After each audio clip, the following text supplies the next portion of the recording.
We fell in love, actually, with our next guest over 20 years ago, and he's been nothing but brilliant on our screens ever since. He's starring in the second series of The Artful Dodger, which is out next Tuesday. So consider yourself lucky that we're chatting to an original gangster. It's Thomas Brodie Sangster!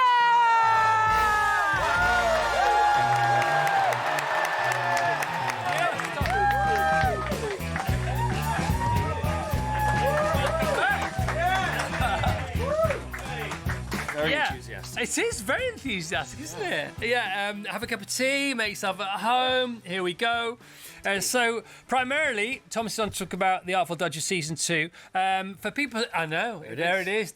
Oh. David Thewlis, by the way. How good? Oh, David's wonderful. I know. So, for people who aren't at the party yet, can you just frame it for them if you don't mind? It's Dickens Down Under. It's great fun. It's a fun romp. It's the character of Artful Dodger, but he's in Australia and he's taken up surgery and he's struggling with trying to move on from his criminal past and put that behind him, but it keeps kind of pulling him back in the form of Mr. Thewlis. So this is the unofficial sequel to Oliver. Yeah. I mean, the Artful Dodger's in it, Fagan's in it. Yeah. Oh, yeah. No, I mean, it is that. In season 1, we do have a little bit. Oliver does actually come into the show. Yeah, and Dickens isn't going to sue anytime soon, so we're okay here. How does Dodger end up in Australia? Well, I mean, they don't actually tell it in the show, but he apparently joins the Navy and ends up fighting the Crimean War, and then finds his way, learns his skills as a surgeon on board Navy vessels, and then finds his way to Australia through the Navy, gets off and makes a living out of being a surgeon. And this is all in Dickensian times, because it's in period, isn't it? Yeah, it's in period. Yeah. 1850, 1860 kind of thing. Yeah. I know you had a lot of Irish, a lot of British making their way over to Australia. Yeah, exactly. For various different reasons, some nefarious, some not so nefarious. So he's become a surgeon.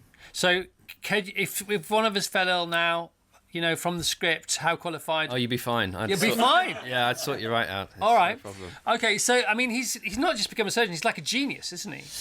Yeah, he's a whiz kid surgeon. Yeah, I mean, the surgery back then is absolutely brutal. So it was more about being quick and efficient because there was no pain relief. Your patients would be writhing around in pain and being held down, and you had a bit between your mouth and maybe some alcohol. Yeah. So it was about being really quick with a knife. And we had some flamboyantness, and I channel more of a kind of mad conductor of an orchestra than I do a real surgeon. But it's good fun. It's good fun. I mean, you know, you've been on the fun side of it. I watched episode 1 of season 2 yesterday, and it was like, for me, it started to get quite technical and quite sort of groundbreaking, and blood transfusions and things like that. Well, I mean, it is all based on real accounts. Because this all had to happen for the first time. Once, yeah. We pushed the date slightly. I think one of the surgeries technically happened for the first time in the 20s. But other than that, I mean, it's loose in terms of being accurate. But they are cases that did exist. Yeah, well, you're dramatising it, aren't you? That's the whole point. Because, you know, somebody... when you first... there's an injection, isn't there? There's a vaccine, because somebody once had to think. If you think about the whole concept of a vaccine, you know, in the 1850s, somebody figured out that, or took a chance on the fact that if you add a little bit of poison to somebody's blood, we'll give you a little bit, it'll put off, you know, the illness if you became completely toxic via whatever the soupçon poison is or was. Now, that is de rigueur nowadays, but somebody had to do it once. And where did that idea come from? Have you read up on it about it? I don't know where that came from. Someone actually thinking about things, I suppose. Because, I mean, before that, there was a bit mad ideas like, well, leeches and bloodletting and trepanning and all sorts of crazy things. And not just injecting it into the arm, but you have to inject it into a vein. And the syringes were massive. They were like bicycle pumps, weren't they? And you go around brandishing these. Yeah. Well, you couldn't machine a super fine needle. So did you go back and watch things and read books? I mean, a little bit. Like I said, it is quite high. Our needles, I think, are particularly big, but... And the whole blood transfusion thing, which, I don't... No spoilers, but it does feature. We saw illustrations of how they would used to do it, and it was literally through a funnel, and the surgeon would then just like shoot his blood. Unbelievable. They'd use pig's blood sometimes as well. Yeah, so we have a cannula now, don't we? We get all squeamish about a cannula. This was like the size of a sort of cannon barrel, wasn't it? This tube. And they didn't know about blood types either, so you just kind of hoped. Yeah, and then infection as well. Infection killed more than surgery. And the operating theatres are still called operating theatres because they were actual theatres. Yeah, people could pay and go and watch surgery, which is and so macabre. And this is features in the show. This is the theatre. Yeah, all the time. And it's rowdy, and you could bring drinks in there and snacks. It was entertainment, wasn't it? It was Netflix. Yeah, it was. Yeah, it was. Oh, Disney Plus. No, it's Disney. Yeah. But what am I saying here? But you know what I mean. There's plenty of room at the top and all that kind of stuff. And often, as your character does, as Dodger does, who's now a surgeon in Australia as opposed to a tea leaf in London, a teenage tea leaf in London, they had to sort of practice on themselves, didn't they? So your character... Yeah, but like a tattoo artist. Yeah, so your character gives a blood transfusion himself whilst also overseeing the procedure to the patient. Yeah, he's the best. Yeah, he's the best, man. Minus the cape. And his girlfriend. Tell us about Dodger's girlfriend. Dodger's girl. We're at the opposite end of society, really. So I'm a kind of, you said like a street urchin, really. Yeah. And I'm trying to work my way up, but do slightly resent both ends of the spectrum, the class. And she's the daughter of the governor, so it doesn't get much higher. But she wants to be a surgeon, and women aren't allowed to be a surgeon. Yeah. So she's slightly resentful of both ends as well. And it's a kind of struggle between these two people that come from two very different backgrounds that do have a connection, but kind of misfire sometimes. Yeah, I mean, they fancy the pants of each other and both want to heal the world. Yeah. Which is pretty cool. Yeah. And they're quite rock and roll in their own 1860s, 1870s way. Yeah. And she's played by an Australian actress. Yeah, Maya Mitchell, yeah. Okay, so Maya Mitchell, because I said to Jane's an Aussie, and I said, how wide world spread is Maya's fame? She said, well, she's really, really famous in Australia. And now, is she putting on an English accent, or is she... Because Aussie Jane pointed out that she can hear the Australian in the accent, but you would have then, because that's how the Australian accent came about, almost. Yes. Which is interesting, yes, isn't it? Yeah. I mean, we have a lot of Australian actors. I know. So you have Are they playing Brits, or are they playing Australians with a different accent because it was 140 years ago? Or does it matter? I don't know whether it does matter, but I suppose she is playing... No, she'd be playing a Brit. Yeah, because he would have come over, but then she would have picked up an accent because she would have spent all her life there. So this is spot on. Her accent. So the governor would have been fully English, I would have thought. Yeah. Aussie Jane says the New Zealand accent is only 100 years old. She's done her Antipodean accent research, haven't you?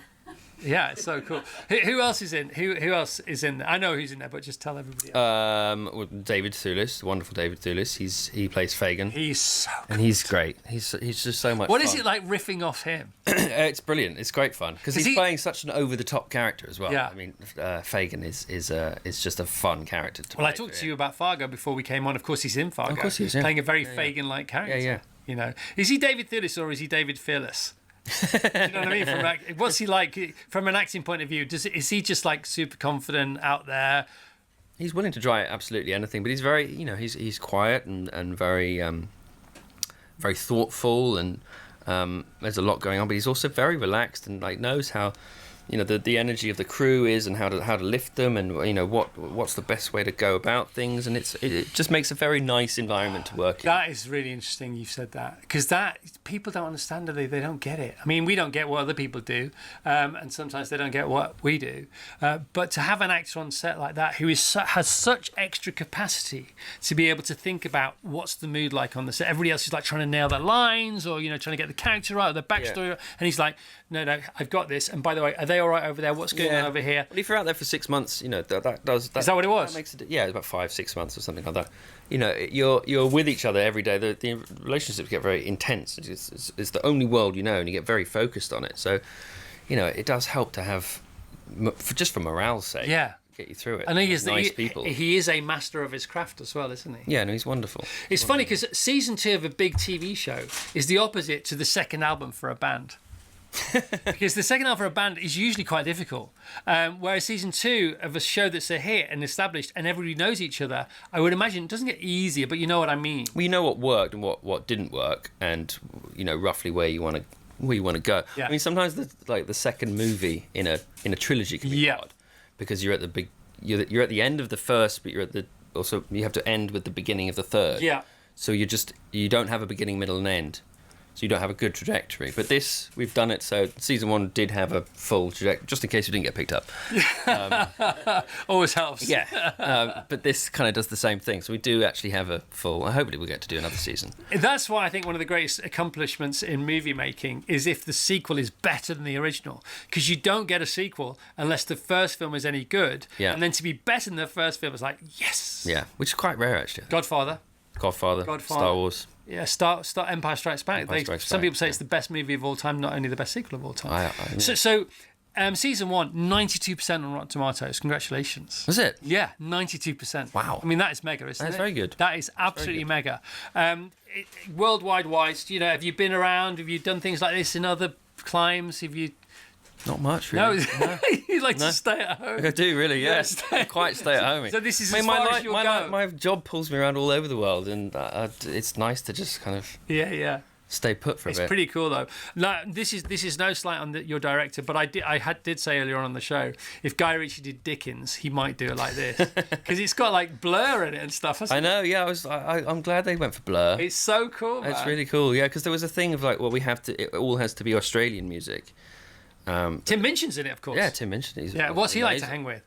He's fantastic. Yeah, he is. He's very clever. He's so clever. He's very clever, yeah. And hilarious. Yeah. And really good. And really good, and yeah. really nice. Yeah. No, I loved him. He's brilliant. He's a really nice bloke.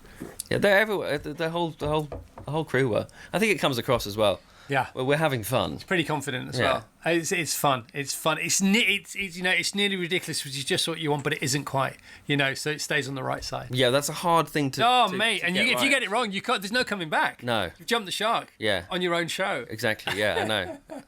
Can we talk about cars quickly? Because I know you love cars. We always have a quick car conversation. What have you bought? Last time was quite long, actually. I've only bought one car, I'm afraid. Yes, go on. It's a 20-year-old L322 Range Rover. Right. In green. Now, that's the colour they're in. Why not, of course, but why particularly? I wanted I live out in the countryside, and I've got a Defender. Yeah. And I've got a Series 2A, and they're both great, but they are both rattly and uncomfortable. Yeah, and windy, I want drafty, something for the potholes that you can get in bumpy. on a cold morning and actually feel comfortable. And still a bit of a classic. It's a classic because it's before they got really techie. Yeah. It's quite analog still. It's analog and it's still boxy. Yeah. So it looks and it smells right. It smells right, and it feel you could turn up anywhere in that. Yeah. And it would be appropriate. Okay, how'd you buy it? Just online. eBay. Yeah. Yeah, eBay's got some good cars in it. I like eBay. I mean, I love Piston Heads. I love Car and Piston Heads Classic. good. Yep. I love Auto Trader. I love all the auction sites who sometimes have cars online as well, online auctions. But you got to say, eBay, unexpected hits there for cars. You get some really quite amazing cars on there. I always find it interesting from a car point of view. If you're going to sell a car, why would you go and sell it on eBay? Well, I don't know, as opposed to an established car site. But obviously, you get some £500,000 vintage race cars weirdly coming up on eBay as well. I know. It's so fun, isn't it? I've been looking for a Volvo 240 Estate. Oh, cool. Because every great movie, or if a movie's great if it has that car in it. And the last movie that I watched that had a 240 DL Estate in was American Animals, which I was talking to you about before the show. Right, I haven't seen it yet. Which is great anyway. It's great. And that film is a great... If you've never seen American Animals, and lots of people haven't, I hadn't seen it until Saturday. I only watched it because Bart Layton was on the show on Friday talking about the new Hemsworth movie, which is Crime 101, which is out a week on Friday. So I thought I'd go back and have a look what else he'd done. Right. This film is unbelievable. Unbelievable. So Chris's new film is about a diamond heist, right? It's a gentleman, not gentleman, sort of anti-hero thief. Right. And Hemsworth plays a very gorgeous, stylish, snappy, vulnerable, frightened diamond thief. It's brilliant, right? It's all in there. And then in 2018, he made this movie, Bart made this movie called American Animals, which is about these kids trying to steal the most expensive book in the world, which is a true story. Anyway, the point is, in the film, is in a Volvo Estate 240 DL. They're great though. Yeah, and as the film starts, you think, this is great. And I said to my wife, is this as good as I think? She says, this is the best movie we've never seen. And then a Volvo Estate pitches up, at which point you know you're in good hands. It's the ultimate estate. I know, I've never had one. Estate. We got pictures of people here watching the show, which flash to judge in a second or two. Other great picks. This is a great pick for you, Artful Dodger. You've done it again. You've got a nose on you for hits, right? One show I've never seen, Queen's Gambit, never seen it. Not seen it? No. Oh, that's actually really good. No, I know it's really good, and I don't know. I just haven't got around to seeing it. When it came out, I was going to see it. Got to see this. Everybody's talking about it. For people who haven't seen Queen's Gambit, give us 10 seconds on Queen's Gambit. Queen's Gambit is a show all about chess, which was trying to be made for years and years and years and years. Mm-hmm. And everyone's like, well, no one wants to make a show about chess because it's boring. And how do you make two people set opposite each other dynamic and interesting? Yeah. And the answer is you just write a really good story. And that's all. It's just. And it was like just well written, thrilling, and all the stuff in it. Well, that's good. And then you were in Pistols. You played Malcolm McLaren in Pistols. Yeah, that's fun. Was that with Danny Boyle behind the camera? Yeah. Was he around for everything? Oh yeah. Yeah, because I watched that. I thought that was fantastic. Yeah. Tell us about working with Danny Boyle. What does he bring to the party? Himself. I mean, he's kind of mad and out there and has crazy ideas. Fearless again? Absolutely fearless. Like there was a moment where he was like, maybe we should put zombies in. I'm like, what? And it was he didn't tell anyone except the makeup department, who rushed around trying to make zombies for the pistol. I was like, how's that going? And he was like, oh, actually, no, it's not a good idea. Yeah. So and then he made 28 years later because he needs to exactly. Yeah, I think you're getting mixed up with. Have you seen Bone Temple? No. Oh my gosh, buckle up for that one. No, he's brilliant. I love Danny. And everybody here, the team here, are talking about Ferb because you are the voice of Ferb. Right. Tell us about Ferb. Ferb, yeah. Fabian and Ferb. That was Phineas and Ferb. Phineas and Ferb, sorry. Fabian, sorry, Fagin. Fagin. We're getting there in the end, okay. Phineas and Ferb, I got that when I was 18, I think. And I didn't know anything about it. They just wanted to make this cartoon, and they were fans of Love Actually, and like, we need an English kid. And yeah. So I just did that. But my character only has one line per episode, basically. So I would go in and record. I had no idea what the episodes were about. You were in Love Actually. I forgot. You were the kid in Love Actually. Oh, did you not know that? No way. Oh my gosh. I thought you looked like him, but I wasn't sure. I didn't want to mention it. It's good, man. You keep picking him, don't you? You keep picking him. Well, look, 92% season 1 for Artful Dodger. Yeah, that's great. I didn't know that. So this is good. So we're going to crack on from there because this is, it's got it all going on. Yeah. The opening 5 minutes to episode 1 is off the chain. You haven't seen it, have you? No. He said before, I haven't seen it. I said, don't worry, I have. But I've read it. Yeah, no, you were in it. Yeah, and I was in it. And it's fast moving, and I think within the first 10 minutes I'm doing surgery again already somehow. Yeah, it's so going cool. from a cell to so cool. Do you know if there's going to be a season 3? When do they tell you? I don't know yet. No. I mean, it's if you get picked up for season 2, it's normally quite likely to get. Yeah, we had a guy in from Shrinking last week. Michael Urie was in, and I mean, this is Shrinking, So it's like Apple TV. It's got Harrison Ford. It's got Jason Segel in it. And during the show, it was whilst he was sitting where you were sitting. This is last week. During the interview, it was announced that they'd commissioned a season 4, so we got to tell him. That's cool. I don't have that for you right now. Sorry. Oh, you set that up perfectly. Yeah, I know.